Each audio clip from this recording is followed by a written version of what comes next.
Hello everyone, this is Michael Davis and this is my Week 4 informative speech video.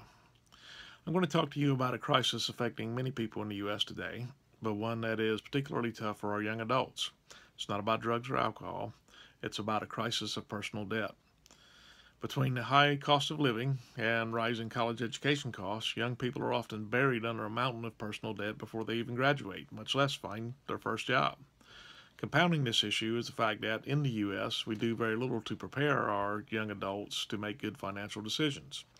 In my opinion, this highlights a significant gap in how we're educating our youth. That gap is specifically around financial literacy.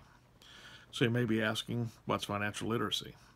On their website, the National Financial Educators Council defines financial literacy as possessing the skills and knowledge on financial matters to confidently take effective action that best fulfills an individual's personal, family, and global community goals.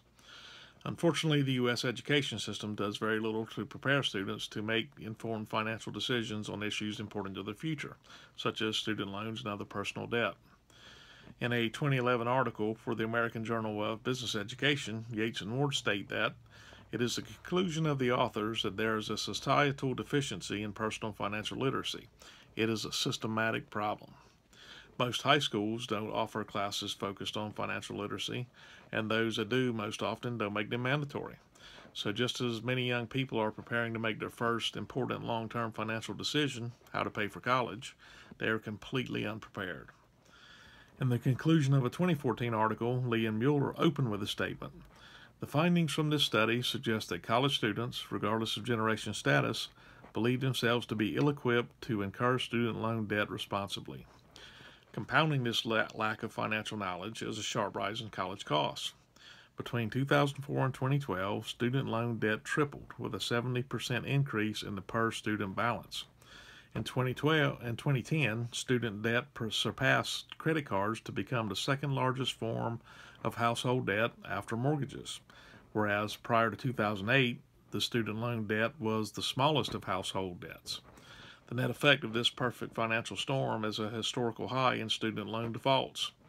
In the same 2014 article, the authors noted that by the fourth quarter of 2012, around 17% of all student loans were 90 days or more delinquent.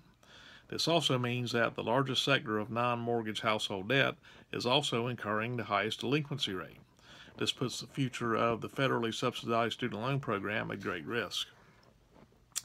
Unfortunately, the personal debt crisis among young adults is not limited to student loans and college students.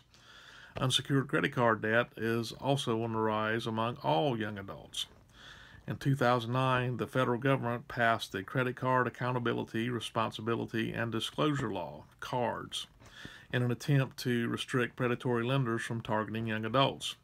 Unfortunately, there is still easy access to unsecured lines of credit for young adults, such as credit cards. This can be seen in the data from the Census Bureau, which indicates the average unsecured debt for the under 35 demographic group grew by more than 50% between 2000 and 2011. While this upward trend is across all the age groups, the rising levels of personal debt and loan defaults by the youngest segment of the U.S. population doesn't bode well for the future of the economy. One of the most telling statements is perhaps the one cited in a 2012 article by Kim Chatterjee and Kim, stating that young adults currently represent the fastest growing group of those filing for bankruptcy.